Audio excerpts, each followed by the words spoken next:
Welcome students, Mahaguru online class में आपका स्वागत है। और आज हम आपको पढ़ा रहे हैं अलाउद्दीन खिलजी, खिलजी वंश। अलाउद्दीन खिलजी कौन था, वो इतिहास में क्यों प्रसिद्ध है, उसने क्या क्या काम किए थे, वो दिल्ली सल्तनत की गद्दी पर कैसे बैठा, जरा ध्यान से सुनिएगा अलाउद्दीन खिलजी के बारे में।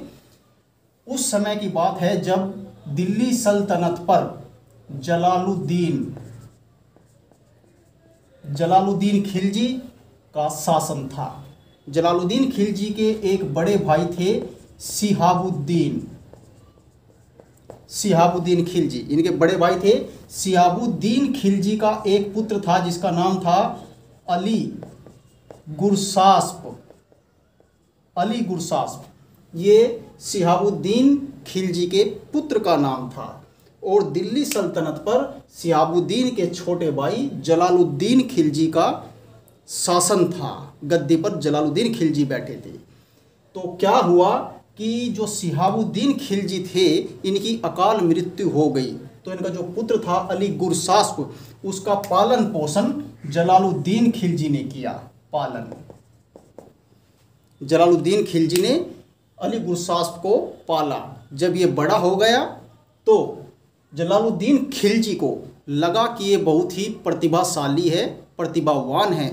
इसलिए जलालुद्दीन खिलजी ने अपनी पुत्री की शादी अली गुरसास्प के साथ कर दी। उसके बाद जलालुद्दीन खिलजी ने अली गुरसास्प को जो कारा राज्य था, जो इलाहाबाद को कहते हैं, इलाहाबाद कारा राज्य का गवर्नर बना दिया अली गुरसास्प को। तो ये वहाँ पर अपना शासन करता रहा कारा राज्य में गवर्नर के रूप में। इसके बाद क्या हुआ, अली गुरसास्प दिल्ली की गद्दी हथियाना चाहता था, दिल्ली की सल्तनत पर कब्जा करना चाहता था, खुद राजा बनना चाहता था।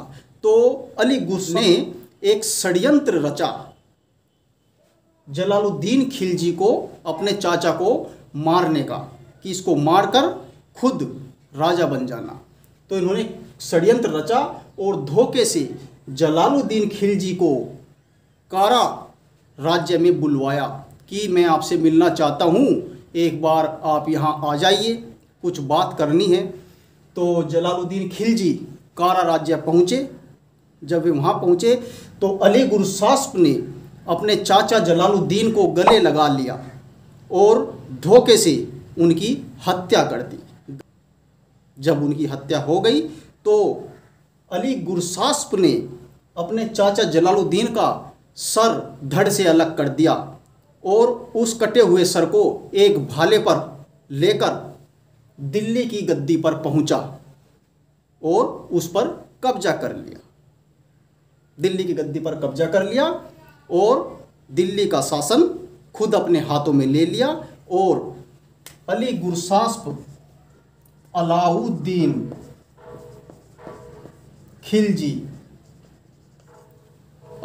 खिलजी के नाम से गद्दी पर बैठा।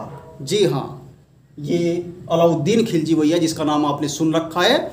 ये अली गुरसास्प का ही नाम है। पहले इसका नाम अली गुरसास्प था, लेकिन जब ये गद्दी पर बैठा तो ये अलाउद्दीन खिलजी के नाम से गद्दी पर बैठा। इसने अपना शासन शुरू कर दिया, दिल्ली की गद्दी को हत्या कर अपना शासन शुरू कर दिया। इसके बाद इसने गुजरात पर आक्रमण किया, दक्षिण भारत में, और वहाँ पर जीत हासिल की। उस आक्रमण के दौरान, उस अभियान के दौरान अलाउद्दीन खिलजी ने वहाँ से एक आदमी को खरीदा 1000 दिनार में। उस आदमी का क्या नाम था? उस आदमी का नाम था मलिक काफूर। इसको खरीदा गुजरात से, इसको खरीद कर लाया। ये खरीदा था अलाउद्दीन खिलजी ने 1000 दिनार में।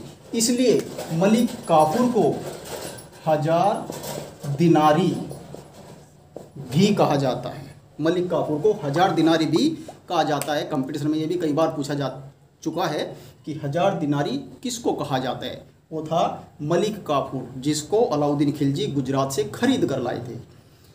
उन्होंने इसको क्यों खरीदा था? अलाउद्दीन खिलजी को लगा कि इसके अंदर बहुत ही प्रतिभाशाली गुण हैं, ये हम सेनापति बनने के लायक हैं। वो उसको सेनापति बनाना चाहता था, इसलिए उसको खरीद कर लाया था और उसको आकर अपना सेनापति बना दिया। इसके बाद क्या हुआ, जो मलिक काफूर था इसके पास एक बेशकीमती चीज़ थी, वो थी कोहिनूर हीरा। वो इसके पास कहाँ से आया?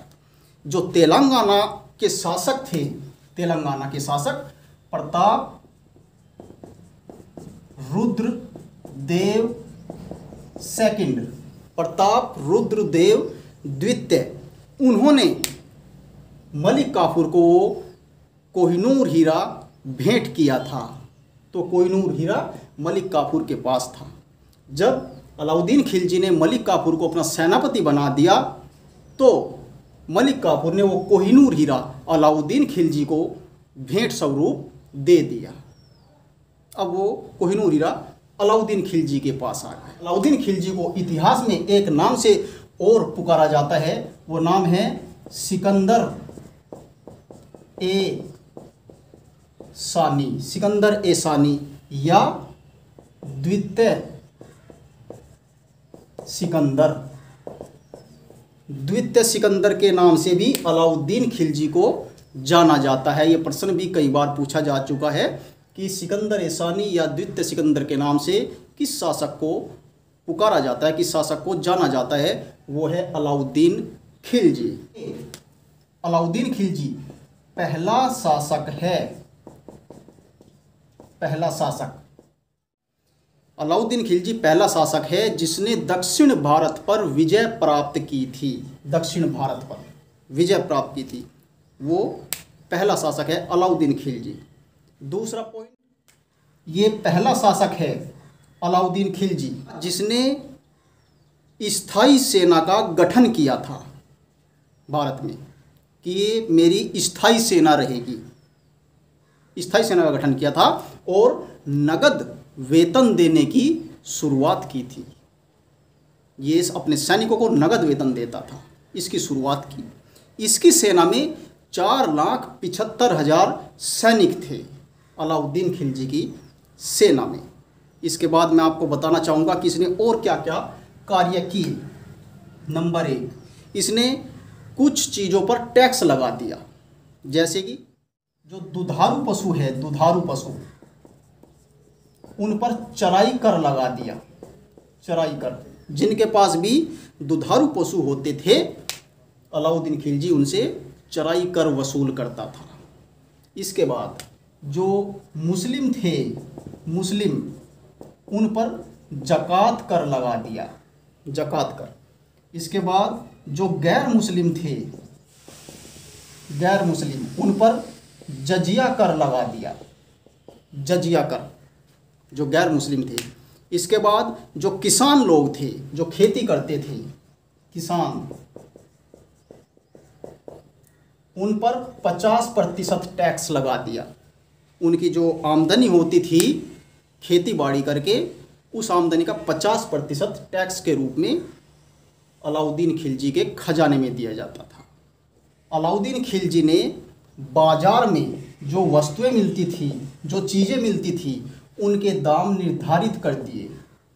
इसके बाद अलाउद्दीन खिलजी ने जो डाक व्यवस्था है, आज जो डाक व्यवस्था है, आज चिट्ठी आती हैं, लेटर भेजे जाते हैं, डाक व्यवस्था का प्रचलन शुरू किया। शराब, भांग और जुआ, शराब, भांग और जुआ, इस पर प्रतिबंध लगा दिया। जिनके पास झोंपड़ी या घर थे उन पर भी टैक्स लगा दिया। उस टैक्स को कहते थे गढ़ी कर, उन पर गढ़ी कर लगा दिया। ये काम अलाउद्दीन खिलजी ने किए। निर्माण, दिल्ली में सीरी फोर्ट, अलाई दरवाज़ा, हजार खंबा महल, इनका निर्माण कराया। दिल्ली में सीरी फोर्ट, हौज खास, अलाई दरवाज़ा, हजार खंबा महल, दिल्ली में इनका निर्माण कराया। इसके जो निर्माण करता थे वे अलाउद्दीन खिलजी थे। ये प्रश्न भी कई बार पूछे जा चुके हैं कि सीरी फोर्ट का निर्माण किसने कराया था, अलाई का दरवाज़ा किसने बनवाया था, हजार खंपा महल किसने बनवाया था, हौज खास किसने बनवाया था। ये प्रश्न भी कई बार पूछे जा चुके हैं और वे थे अलाउद्दीन खिलजी। अलाउद्दीन खिलजी के दरबार में 2 कवि रहते थे। एक थे अमीर खुसरो और एक थे हसन देहलवी। अमीर खुसरो और हसन देहलवी वे अलाउद्दीन खिलजी के दरबार में कवि थे। अब इनमें जो अमीर खुसरो थे उसके बारे में भी कुछ खास बातें हैं। वो क्या है? जो अमीर खुसरो हैं उसको तूती ए हिंद कहा जाता है। तूती ए हिंद या हिंद का तोता, तूती ए हिंद या हिंद का तोता कहा जाता है अमीर खुसरो को। अमीर खुसरो ने दिल्ली के 8 सुल्तानों का राज देखा है। ये प्रश्न भी कई बार पूछा जा चुका है कि वे कौन से कवि थे जिसने दिल्ली के 8 सुल्तानों का शासन देखा। तो वे थे अमीर खुसरो। अमीर खुसरो थे। इसको तबला और सितार का आविष्कारक भी माना जाता है। तबला और सितार का आविष्कार का श्रेय अमीर खुसरो को ही दिया जाता है। इसके बाद जो कव्वाली होती है, कव्वाली, उसका जन्मदाता भी अमीर खुसरो को ही माना जाता है। इतिहास में कव्वाली की शुरुआत भी अमीर खुसरो ने ही की थी। इसके बाद मैं आपको बताना चाहूँगा कि अलाउद्दीन खिलजी ने कुतुब मीनार को देखा जो कुतुबुद्दीन ऐबक ने बनवाई थी। तो उसने कहा कि मैं इसके निकट एक और मीनार बनवाऊंगा जो इससे भी अधिक ऊंचाई की होगी। उसने कहा कि मैं कुतुब मीनार की दुगनी ऊंचाई की एक और मीनार यहाँ बनवाऊंगा। तो उसने उसका निर्माण शुरू करा दिया 1311 ईस्वी में। 1311 में अलाउद्दीन खिलजी ने एक मीनार का निर्माण शुरू करा दिया कि मैं कुतुब मीनार से दुगने आकार की एक और मीनार इसी के निकट बनाऊंगा। लेकिन अलाउद्दीन खिलजी उस मीनार को पूरी नहीं करवा सका। क्यों? क्योंकि 1316 में अलाउद्दीन खिलजी को जलोदर रोग हो गया। जलोदर रोग हो गया, वो ठीक नहीं हो पाया और जलोदर रोग के कारण अलाउद्दीन खिलजी की 1316 में मृत्यु हो गई। ये प्रश्न भी कई बार पूछा जा चुका है, अलाउद्दीन मृत्यु कैसे हुई थी? हुई थी जलोदर रोग के कारण। या फिर यह प्रश्न ऐसे आ सकता है कि जलोदर रोग के कारण किस शासक की मृत्यु हुई थी? और वे थे अली गुरसास अर्थात अलाउद्दीन खिलजी। जब इनकी मृत्यु हो गई तो जो इनका सेनापति था मलिक काफूर, जिसको वो खरीद कर लाया था 1000 दिनार में, मृत्यु होने के बाद इसका सेनापति गद्दी पर बैठ गया और फिर दिल्ली की सल्तनत का शासन मलिक काफूर ने चलाया। ये था आज का हमारा टॉपिक अलाउद्दीन खिलजी। अगर आपको पसंद आया है तो हमारी वीडियो अभी शेयर कीजिए, लाइक कीजिए और हमारा चैनल सब्सक्राइब कीजिए।